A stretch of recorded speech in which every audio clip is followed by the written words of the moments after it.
Hi friends, welcome to Chezhiyan Food Court.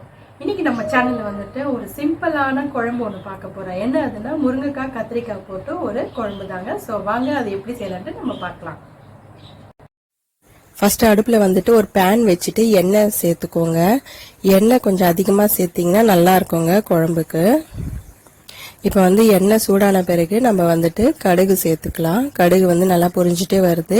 கொஞ்சமா வந்துட்டு வெந்தயம் சேர்த்துக்கோங்க. இது கூட வந்துட்டு நான் ஒரு வரமிளகாய் சேர்க்கிறேன். அதுக்கப்புறமா வந்துட்டு ஒரு பச்சை மிளகாய் சேர்த்துக்கோங்க. கறிவேப்பிலை கொஞ்சமா சேர்த்துக்கோங்க. வெங்காயம் வந்துட்டு மீடியம் சைஸ் அளவில் நான் ஒன்று எடுத்திருக்கேங்க. அதையும் இந்த மாதிரி கட் பண்ணி வச்சு நம்ம வந்துட்டு ஆட் பண்ணிக்கலாம். நல்லா வந்து வதக்கிக்கோங்க.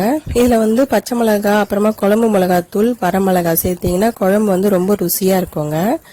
உப்பு வந்து ஆட் பண்ணிக்கோங்க. நான் நிறைய வீடியோஸ்ல சொல்லியிருக்கேன், உப்பு வந்து நம்ம ஆட் பண்ணோம் அப்படின்னா சீக்கிரமா வெங்காயம் வந்து வதங்கிடும்.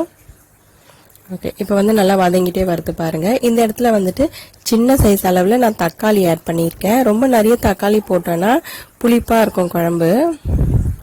அப்புறமா வந்துட்டு 4 மீடியம் சைஸ் அளவில் கத்திரிக்காய் எடுத்திருக்கேன். அதை வந்து கட் பண்ணிட்டு தண்ணியில போட்டு வச்சிருங்க, அப்பதான் கருப்பாகாது.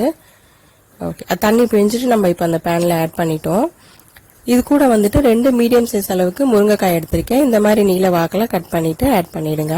ஸோ நல்லா மிக்ஸ் பண்ணி விட்டுருங்க அதை. ஓகேங்க, இப்போ வந்துட்டு அந்த காயெல்லாம் வந்து நல்லா வதங்கணும். ஓகே, இப்போ இது கூட வந்துட்டு நம்ம மஞ்சத்தூள் கொஞ்சமாக சேர்த்துக்கலாம். குழம்பு மிளகாத்தூள் சேர்த்துக்கோங்க. உங்களுக்கு வேணா சில்லி பவுடர் தனியாக தனியாத்தூள் தனியாக கூட சேர்த்துக்கலாங்க, குழம்பு மிளகாத்தூள் பதிலாக. இது கூட வந்துட்டு தேவையான அளவுக்கு தண்ணி வந்து சேர்த்துக்கோங்க. காயெல்லாம் நல்லா வேகணும். அதனால வந்துட்டு அடுப்பை வந்து மீடியம்ல வச்சிருங்க. ஹைல வச்சிங்க அப்படின்னா தண்ணி வந்து நல்லா அப்சர்வ் ஆயிடும், காய் வேகாது. அதனால நம்ம மீடியம்ல வச்சு செய்யணும்.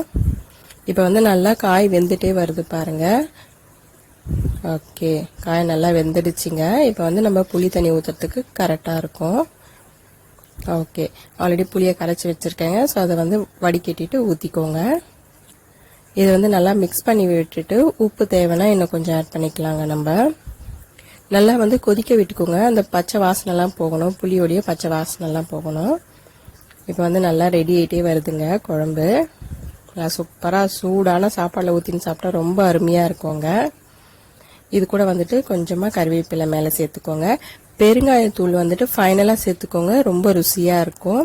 ஸோ நல்லா ரெடி ஆகிடுச்சு பாருங்க. சூப்பரான முருங்கைக்காய் கத்திரிக்காய் குழம்பு ரெடி. என்ன ஃப்ரெண்ட்ஸ், இந்த சிம்பிளான குழம்பு ரெசிபியை பார்த்து என்ஜாய் பண்ணீங்களா? மறக்காம இதை உங்க வீட்டில் செஞ்சு பாருங்க. அது மட்டும் இல்லைங்க, இந்த சேனலை வந்து சப்ஸ்கிரைப் பண்ணுங்க, லைக் பண்ணுங்க, ஷேர் பண்ணுங்க. தேங்க்யூ.